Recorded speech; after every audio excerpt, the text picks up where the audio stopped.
Welcome back to another episode of Excuse My Grandma. It's Kim and my co-host, Grandma Gail. So, Grandma, this week, I'm excited for everyone to hear because we actually have advice from a professional. Usually we talk to a lot of people. We all love to talk about dating, including us. Like, what do we know what we're talking about? Absolutely nothing. That said, it's entertaining, I hope, to people. But this is actually somebody who has a background in behavioral science. She went to Harvard. She worked at Google. Her name is Logan Ury, and she currently works at the dating app Hinge. I'm sure you guys have heard of her. Or if you haven't, she's really super bright, so you will hear about her. And she has all of these terms that she uses in her book, How to Not Die Alone. Very catchy title. She teaches us a lot about dating. And she comes on with her mother-in-law, Dr. Cindy. And it's very cute how Logan met her son, which you'll hear all about. They met basically on a bus, and Cindy met her husband on a subway. And, you know, we talk about this all the time. Like, do people meet the old-fashioned way anymore? Logan only met her husband a few years ago, so it proves that it doesn't always have to be over an app. Grandma, you took your own survey with your friends this week, and you recorded that conversation roundtable with your friends, which is on our Instagram and our TikTok at Excuse My Grandma. If you guys want to check it out, it's very cute and funny. And, you know, that's not to knock people who are meeting over apps. You guys know that I'm a big proponent of apps. The guy I'm dating now slid into my Instagram DMs, so it's not to say that it's any less valuable. And by the way, I saw that a lot of you guys were writing in being like, you just randomly said boyfriend in an episode. I am dating someone right now. So people meet in all different ways. And well, some meet on these apps, and some meet, you know, through whatever methods, whether it be a bus or train or a friend fix up. It is what it is, and there are a lot of different ways of getting to the same end. So on the episode with us today is Logan Ury, the author of the book How to Not Die Alone, which came out in February of this year. She's also the director of relationship science at Hinge, the dating app. And we're also joined by Logan's mother-in-law, therapist Dr. Cynthia Mayer. Thank you guys for joining us. Thank you. Yay! Yes, we're glad to be here. Happy to be here. So let's start with where you're both from and your current relationship status. Well, I live presently in Weston, Connecticut, but I am a long-term New Yorker. Grew up in Manhattan and lived there for most of my life. And I'm married for 45 years. Wow. Good. That's so long. Is that so long? It's all right. I'm married 58. So Oh, that's also so long. that is really long. That is really long.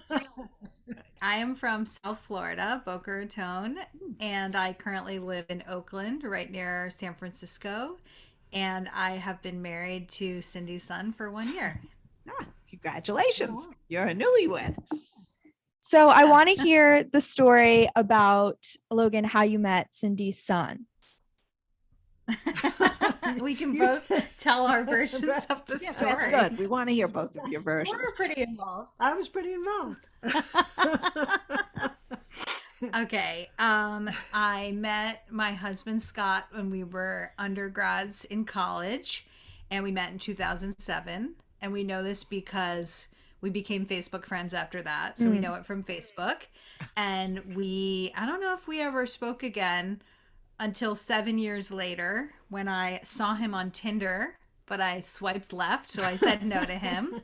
And then I had a lunch at Google for Harvard alumni who were working at Google, probably a secret, find a husband attempt. And I invited Scott because I, invited all the people who were fellow alumni. And then he came and we really hit it off, but we didn't start dating until over a year after that. Oh, so you've known each other a long time. Yeah, we've known each other a long time and we've been dating a long time. Yeah. Mm-hmm.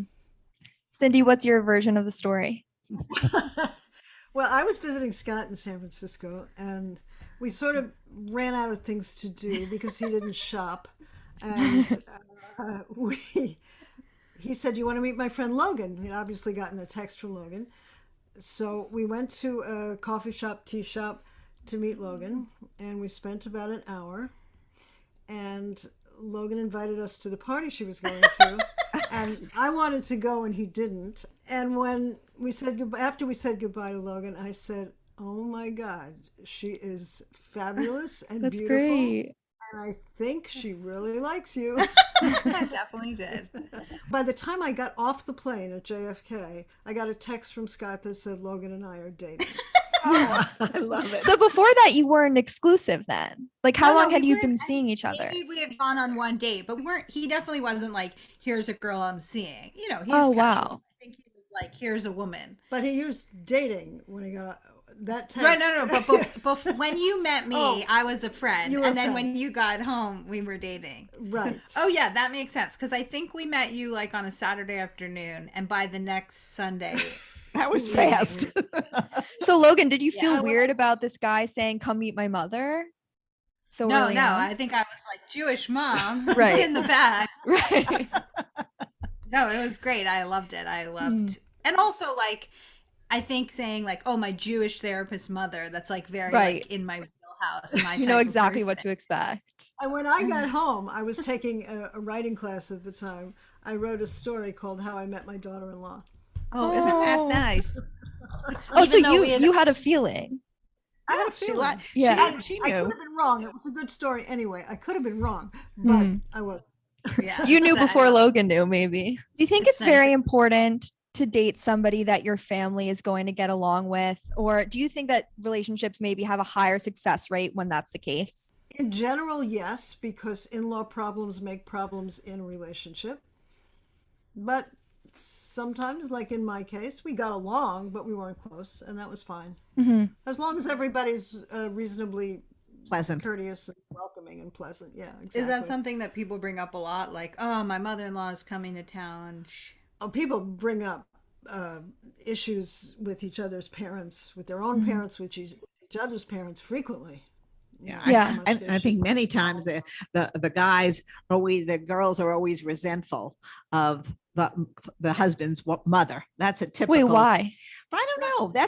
That's a very big deal. I think. like a That's cliche. cliche, yeah. It's a cliche, right? Yeah, but it's Yeah. really Like, usually or, true. Like mother-in-law jokes are kind Yeah. of a thing. Monster-in-Law, that movie. That's kind of Oh. what that was, Right. right? Oh, Or that's she, what or, But I think most families have the daughter-in-laws always resent for some reason the Mhm. mother-in-law under best of times, even if you mind your own business. So I know. I don't feel like we have that at all, but No. it's for some of my friends who didn't have the best relationships with their mothers-in-law. Once they had kids, they felt like they had all the power. Right. You know what I'm talking Oh, about? Because sure, it's like sure. you controlling access to the grandkids. So Grandchildren. yeah, but not only that, the focus changes to the baby. That's and a they're good not point. so interested in what you're doing or what your husband's doing. Right. Right. Interesting. So, and then Cindy, how did you meet your husband? In the subway. That's a New York story. It's a New York story. In Brooklyn Heights. I had just moved to Brooklyn Heights from Manhattan, and I felt like I was in another country. And we started talking on the platform. I was reading, and I was in graduate school, and he said, "Oh, you're reading developmental psychology." The name of the book I was reading was The First Year of Life. He didn't say, "Oh, you're reading about babies." He said something very scholarly. So we started to talk, and we did know somebody. It turned out we knew somebody in common, which sort of gave us some sort of Link. link. That's the Yes. word. how long did it take for you to figure that out? I'm not sure whether we figured it out on the subway, because I asked him something about where he went to college. He said Cambridge. A little tacky, I think. Right. A lot of Harvard people in I went this to group. school in Cambridge. Right. And then I think he called me that night, and somehow we made the connection to someone we had in common. It's so cute. So stories like that, I feel like, are what give us a little bit of hope of, Logan, you talk about this in your book, the meet cute romantic comedy moment that we all think we're kind of waiting for to just happen to us. I was just going to say that it wouldn't happen today. We'd all be on our phones. Right. Well, Mm. that's the not big be- problem. You wouldn't be looking around I for a think- cute guy. I used to meet people on the subway, on the Yeah. bus. Everybody's looking around. but I not think that's anymore. in my book. I think it says like this is how my in-laws met, but that wouldn't have happened today because they would have That's had their right. headphones in. So like take off your headphones and look around. But yeah, I don't think I really don't know the last time somebody told me they met someone on the subway. Yeah. Especially in COVID, where it's like Well, there's right. the social distancing and the germs and the Right. mask. This was a number that I calculated yesterday. I was just thinking about it. So if you're married for 50 years, the day you met is 0.005479452% of your entire relationship. So Right. basically, it's just this like extremely tiny percent of the time that you're together. Yet people like so obsess over like, did we meet in a romantic way? Did we have the meet cute? We have the subway story. Or even I think Scott and I have a pretty That's a cute good story. story. meeting Yes, in you're college. right. But it's like if it happens, great, but it really doesn't have an impact on the success of the relationship, and it's such a small percentage of like all this time that you're going to be together. The other part of me is like, first impression is everything, like, is there some sort of thing in biology, I'm sure, that the first time you see someone, you form all of these opinions about them. So in that, yes, it's such a small part in time wise of your relationship, but I feel like it does mean something. Yeah, there's a lot of things in relationships that are like these kind of not old wives' tales, but like advice where it's like, but then they're contradictory. So it's like birds of a feather flock together, opposites attract. Right. And or what are some of the other ones like? Your partner will complete you, or you should be a complete person before you meet your partner, and they're always in conflict. So I think what you said is first impressions are everything, and I kind of think the opposite, which is a lot of times it takes time for love to develop. There's research that says only 11% of people in relationships experience love at first sight. And there's this scientific concept called the mere exposure effect, which is that the more times you see or experiences something, the more time you like it. So the first time you hear a song, you don't love it, but over time you anticipate and like the song and you like it more. Or people end up dating somebody in their freshman hall or somebody who lives in their apartment building. It's like you see them over and over and they grow on you. Absence makes the heart grow fonder. Familiarity breeds contempt. I'm just thinking Yeah, about yeah. those. I feel like I made, when I was working on my book, I was like, what are all these questions that have Right. opposite answers? And like, where do I fall Sure, on that? sure. I think the opposites attract one is interesting. Mhm. And are they really opposites? I Yeah, don't know if good you're point. completely opposite. I'm not sure that That's you a can good make a relationship really Mhm. work. Mhm. But I do think sometimes you complement one another. Sure, But I think that's what I complete opposites, that's a hard one to make a relationship out of after a while. You're right. I would love to hear from both of you on why Logan, I guess first, in your book, you say dating is harder now than ever before. Why is that? Yeah, in my book, I say dating is harder now than ever before because of the paradox of choice. We just have so many people to choose from. And I think people have a hard time with commitment in general. It's like, oh, I've been at a job for 18 months. I'm getting soft. I should switch jobs or I should switch apartments or cities. It's like everything's available to you and people are just having trouble committing. And so when you have hundreds or thousands of options, it's really hard to know, like, do I choose this person or do I keep swiping and choose someone else? And so I really think there's a lot of pressure to have a great relationship. People expect to have this epic partnership, and it's just really hard to choose among all these options. Right. There's always somebody better just around the corner or just a swipe away. So Cindy, you agree that maybe dating when you were single was a little bit more simple in that way? Yes, I was thinking about that question because I've often thought that, especially for men, there is always the notion of another gorgeous girl around the corner. Maybe before the apps, people stayed too long because they were afraid this was the last person they were ever going to meet. I can remember feeling that myself. Right. Do you think that? Well, you know what? I think we thought about relationships differently. We committed earlier. We either were going to stay with that person after, college, certainly not. We're not talking about high school, but we're talking about post-college. If you had a date after a few times, I've often said, if the relationship wasn't going to end up with a ring on your finger, there was no point in continuing it. We weren't in it for dating forever. So it was a different psychology. People basically said, I want to get married, especially from the woman's point of view. And we saw the gentleman that you were dating as a possibility. If he wasn't, why prolong it? So it was a different attitude. You said you would give yourself like 6 months, and if after 6 months you didn't get a ring, you're like, okay, I'll date someone new. Well, I really never even gave somebody 6 months. What was your It experience? was a different experience, and we may have be in different generations. Right. Well, you were dating in the 50s. No, I was dating in the late 50s.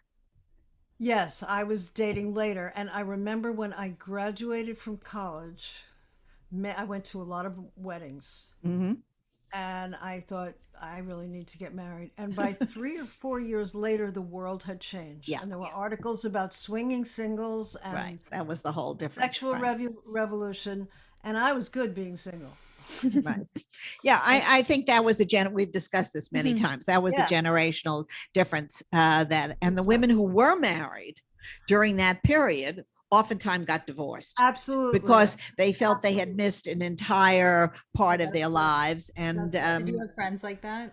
I had a few friends like that. I had some older cousins who by the time the sexual revolution hit, they had 2 children, right. and they got divorced, and And the women left the men. the women left because the men. because my 7 friends that I really started out with Yeah. all got divorced. We're the only ones still remaining of that That's really original 7. Yeah, because and the women all left. There was no such thing. The men were not cheating on their wives or anything like that. It all was about the women, and they felt they had been left out of an entire They missed sexual something. revolution. And Did it they really get remarried? Like, what happened to those women? most of them, yes, they got remarried, but much later in life. They all had children. They all had at least most of them, I'm thinking about it. One had 1, but most of them had 2. And at that point, By later in life, do you mean 30s? yeah, well, we were all married in our early 20s. Right. So by the time 63, so yeah, about 8 years into the marriage, they were all that 7-year itch coincided with the feminist activities. Right. And The times changed. times drastically. changed, and women felt that they had missed out and whatever, but they all happily had a second life. Many took a career and raised their children. They were financially able to do it, and they were lucky. And we lived in New York, and New York was a very easy place to transition. You weren't in a suburb, you were in a city. That's right. And there were always places where they could put kids into childcare or whatever. They had families that were relatively close, and they helped out. But they did. It was really there was a definite change. Now you girls don't have that. I mean, that's a whole different thing. And we Right, certainly right. didn't have a phone. But that's for sure. But I think commitment still matters. You know, when you're going out, even if you're going on Hinge or whatever, you have to make a commitment at some point where I have to stop swiping. Right. Well, when I was living with you during the pandemic, Grandma, I kept going on date after date and after date. And you'd be like, you've been on 10 dates with this guy. He seems nice. Why aren't you boyfriend and girlfriend? Right. And I would be like, well, I have all these other people to keep on dating. Like, and I think in that way, I'm like the maximizer, which is one of the dating tendencies you talk about in your book, We Logan. have to introduce For Logan's those who, book. yeah, for those who don't know, in How to Not Die Alone, can you explain the like 3 dating tendencies, please? Sure. Yeah, absolutely. So, yes, in seeing dating coaching clients, I found that there are certain things that they all have in common, and it's basically unrealistic expectations. And so I've categorized them into this framework called the 3 dating tendencies. So, the first one that I talk about is the romanticizer. And this is the person who has unrealistic expectations of relationships. So this might sound like, we were talking about the we met, I know I'm going to meet my soulmate. I'll know it when I see it. He's going to look a certain way. We're going to reach for the same avocado at Whole Foods at the same time. And it's a very specific story. The person's going to look a specific way. And it's like, when I meet my soulmate, everything will be easy. And if it's hard, then this must not be my person.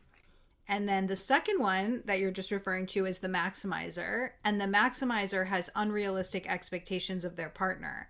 So they say, I like my girlfriend, but could she be 5% hotter or 10% more ambitious or 12% more interesting, whatever it is. And they're always like, is there somebody better out there? And couldn't I just take the best parts of all my exes and put them together? And I'm going to wait until I find that person. And then the third one, which has become very popular in the pandemic, is the hesitator. And they have unrealistic expectations of themselves. So they think, I'm not lovable yet. I'm not ready to date. I'll be ready to date when I lose 10 pounds, when I clean up my apartment, when I get a more impressive job, whatever it is. And they're waiting to date, thinking that they can't put themselves out there yet. When in reality, no one's ever 100% ready to date. And you just have to put yourself out there and get better and see what happens. Mhm. Yeah. So when I took the quiz, I got that I scored highly both on romanticizer and maximizer, which I totally think is true. I'm sure that is true. But I would love to know what you all are. I don't think I even fit into any of those categories. Maybe Logan can help you figure it out. Because you know what, I was a person that I knew what the prize was, and I liked my husband to be. It wasn't mad, exciting love affair, because we didn't have an affair. There was no sex involved, so that came much later. And the truth is, I said, you know what? He can make a good living. He's nice looking. He comes from a good family. We have same values. This is it. Let's call it a day. But that was a very naive moment. I mean, I was 21 and in the early 60s, and that's the way it was. But I'm not sure I could fit into a category, because my mother told me you got to be smart. Yeah, I think you're right, because remember, this isn't everyone in the world is one of Right. these. It's people who are struggling with dating, which I sounds think like that's you're more not. prevalent today than what we had. Yeah, really. and the other thing is, so there's this concept called the maximizer versus the satisficer, and I explain what the maximizer is. So the opposite is the satisficer, and the satisficer looks at the world and they say, I have to make a decision. Okay, what matters to me? And so for you, you said, good family, good looking, can make a living. I like him enough. And then you Right. said, he hits all the marks. I'm going to commit to him. then And you that's fall in love. great. And satisficers tend to be And then you much fall in love happier. all Yeah. the time. Yeah, and that's what happens with arranged marriages too. And so satisficers in general tend to be happier than maximizers, because maximizers are worried about being right and satisficers are worried about being happy. And it's much more important to feel good about your decision than to feel like, oh, I made the exact 100% perfect decision. Because nothing is perfect. Right. I think sometimes people confuse anxiety with passion. And if if they feel like this might be the last time I see this guy, and they can hardly breathe, and they're waiting for a phone call, that doesn't happen. But if you're sitting at home waiting for a phone call, they feel like that must be love. Right. If It's the not. guy's only, Yeah. if he's 1 foot out the door all the time. So when they meet someone who's really interested in them and consistent and reliable, they often feel like it's not it's not love. I heard something that was like, when you feel butterflies, those are actually alarm bells. Yes, Right. that's right. And you're like, That's this good. person Well makes you put. feel nervous. Well Yeah. put. Yeah. Yeah, I've talked about that before, and you've seen me go through experiences like that. Yes. Sometimes the relationship, you get into something and you don't realize that the guy is destructive. Not that he's mean or bad, but that he's just not relationship material. That's a hard thing for you to figure out, I think, at this moment, because you're a great young girl, well educated, you're out there, and it's very hard. The guys now are very slippery. They've got lots of personalities out there. I don't trust a lot of them myself. I think some of the guys you go out with are not really, they don't really want to go out with. They're just looking for something to do. I really think they're filling time until they find they don't out have where they friends. are in life. They don't have friends. I think Yes, they don't go that's out with their friends. The way, correct. The way women. Cindy, that's exactly correct. And I think that's a lot of these guys want a girl to fill in for their male friends that they're lacking, that they used to have maybe in college and it's disappeared now or whatever, for whatever reason. Women always have friends, so it's a little different. Right. So if you feel then butterflies, let's say first or second meeting, how do you know it's not anxiety and that it's actually like a connection? People talk about like the spark, right? Well, time will tell. I mean, it's, I can't think of another answer because there's a certain amount of butterflies in the beginning, in every relationship, right? Whether it's anxiety or excitement or looking forward to seeing someone, there are some butterflies. Mhm. But if that's the main event over time, will he call me? What time will he call me? Then it's probably not love. Destructive. Mhm. Something else. Yeah. And then I guess you have to realize that. And Well, you're supposed to learn from each date, each partner. You're not supposed to constantly repeat the same mess each time. So it would be good to now develop different types of dates. Mhm. If you see yourself attracted to the same person, then you got to go see Cindy wherever her office is. Yeah. So Logan, you have the chapter Fuck the Spark. So should we not believe in the spark at all? Like, does the spark not exist, or is it more just the slow burn turns into a spark? Yeah, so I definitely do think the spark exists, but I think when people think, oh, I must feel the spark in order for this to be a good match, that's really where it's problematic. And so the origin of the Fuck the Spark chapter is that I had all these dating coaching clients who would come sit on my couch and say, Logan, I met up with this guy. He was great. We had a really good conversation. It was really fun. We had a lot of stuff in common, and I'm not going to see him again. I would say, what are you talking about? And they would say, I just didn't feel the spark. And so the spark has become this all encompassing word that means, instant fireworks, chemistry, butterflies, unicorns, all of that. And people just expect that it's going to be like that moment from the movies. And when they don't feel that, they think, must not be my person. And so in the book, I debunk 3 myths of the spark. And the first one is that the spark can't grow over time. And that's totally not true, right? I was saying in my situation, Scott and I knew each other for 7 or 8 years before we started dating. And the connection grew over time as we got to know each other. And the second myth is that if you feel the spark, it must be a good thing. And we just talked about that. Sometimes it's anxiety. Does he like me? Is he going to call me? Am I good enough for him? Is he interested or not? And that kind of, those questions, which become obsessive, make us feel like we're so interested when we're really very anxious. And some people are just very sparky. Like, I bet you have patients who come to you and say, oh, I met this guy and I felt all these things. And it's like, maybe he's just really hot or really charismatic and he gives that spark to everyone. Or narcissistic. Yeah, narcissistic. Yeah, and I bet, I think like celebrity men in general, it's like Bill every Clinton. every time somebody meets Bill Clinton. yeah, or Right. Say he loves George him. Clooney, right? It's like, oh, I'm the only person in the room. It's like, yeah, that person does that to everyone. And then the third one is that if you feel a spark, then the relationship is viable. That's also not true. You can have a spark, but is it going to last? And so a lot of couples stay together because they had such a fiery opening and they think, we met when we were both teaching abroad in South Korea and we're meant to be together. And it's like, no, maybe you're meant to have a love affair. Sure. It doesn't mean that because you felt it, it's written in the stars that you should be together. We have to debunk these myths and basically say to someone, like, it's not that you're looking for the spark and it either comes at the beginning or later. It's that if you want to have a marriage, like Cindy or like Gail, it's about mutual appreciation and respect and occasional sparks. yeah. Well, I think Very occasional, sure. but there's a spark. We don't have to live for that spark. I think the word can mean a lot of different things, but Right. this feeling of love at first sight doesn't automatically happen. That's right. There's Made a reason. up. I mean, there's That's made up in Hollywood. yeah, That's a Doris Day movie. arranged marriages overtake what's known as love marriages after the 3 or 4 year mark in terms of happiness, because That's in an very arranged interesting. marriage, and obviously there's pros and cons, because you say, I'm with this person, I'm going to make it work, I'm going to see their good qualities. Your brain convinces you it's good, versus if you're waiting around to suddenly have that feeling, you might be missing out on a lot of great people. It's like that song from Fiddler on the Roof that we all know, right? After 25 years, Yeah. that's Yeah. love. Right. Oh, yeah. Scott loves that I song. love that Oh, song. it's Such a cute song. No, but it's very meaningful. It's true.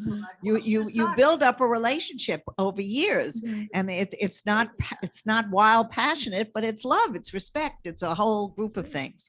Is there a percentage on your? I know you work for Hinge, and we talk about dating constantly. We've swiped through Hinge together before. Yeah, well, I she showed me how to do that. I have no, I left and right, and I was all mixed up and down. But is there statistics on relationships that have been successful from Hinge dating? Are there, is it more than 50% of people hook up on Hinge, and not hook up? I shouldn't say that. That's not even the right word. Get together and have eventual marriages. I'm so mixed You're up with learning though. You remember I'm what lear- a hooking I up remember, and but I'm so nervous with all these terms. I'm never correct. But is there a percentage that's, tells you how these things are working? Yeah, there's a couple things I can point to. So one is there's some research from this guy Michael J. Rosenfeld at Stanford, who for the last, I think at least since 2009, has been measuring how couples meet. And so in around 2017, 2018, meeting online became the number one way that people meet. It overtook meeting through friends and family, meeting at bars and restaurants, meeting at work. Interesting. And so Okay. just nationally, the most couples are meeting online. Hinge is very focused on relationships. The tagline is designed to be deleted, which is basically like, we're not here to have you go on tons of first dates or hook up. We're here to have you go on some really good dates that turn into a relationship, and then you go off of Hinge. what advice, I guess, do both of you have to people who may not find luck or success on these apps? Sometimes I swipe through my guy friends' phones just to see, and they're like, we go through 100 people, and I don't even think it's pickiness. He's like, none of these people are people that I could see myself connected with, either for superficial reasons or whatever else it may be. Sometimes does the algorithm just like do you dirty, or how come some people can love Hinge and some people might not? If they look at 100 pictures and they Mhm. can't find one, Mhm. I think something's wrong. With them. Yeah.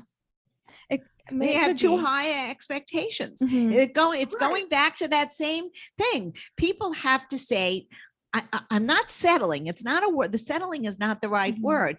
It's looking for something that's realistic.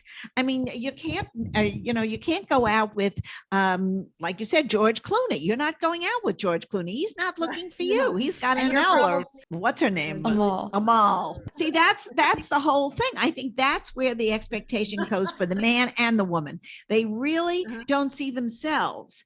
And until they really see themselves realistically, they can't really find a mate. So I wouldn't matter how many times they swipe. You said that on your Instagram. No one's perfect, and neither are you. Oh, that's very good, Logan. That's I like when you quote very my smart. Instagram. Logan, what do you think the biggest mistakes people make on their dating app profiles?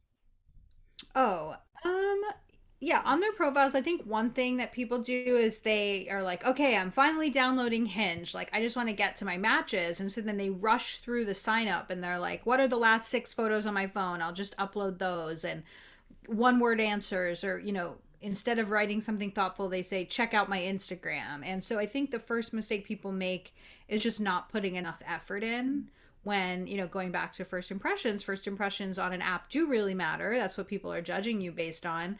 And so you really want to spend time on your profile the first time and over time making it better.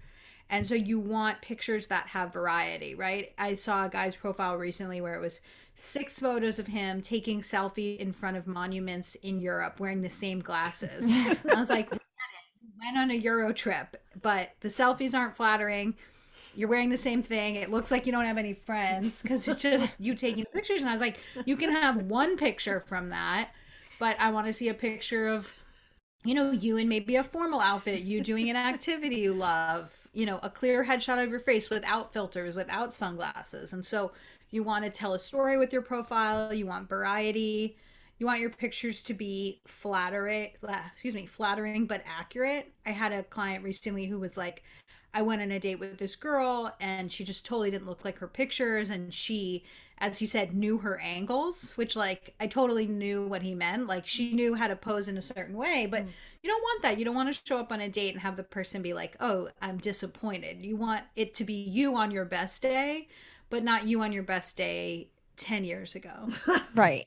Right. Although, like, of course you're going to post your best angles, right? No one's going to say, here's an unattractive picture of me. So I kind of see the other side too. It's the same thing with social media. You're putting your best foot forward a lot of the time and showing people that version of yourself. And I think just as the viewer, we have to be smart and be like, I know this isn't the whole person. Switching gears a little bit, Cindy, With your clients, have you seen that the pandemic has made people more interested in having a serious relationship or having a partner, to absolutely. settle down with during this time, or less interested? Yes.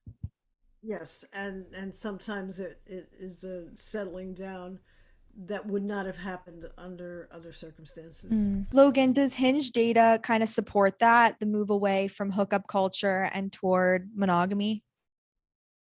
Yeah, so Hinge in general is more of the relationship app. So like people come to Hinge when they're ready to find someone.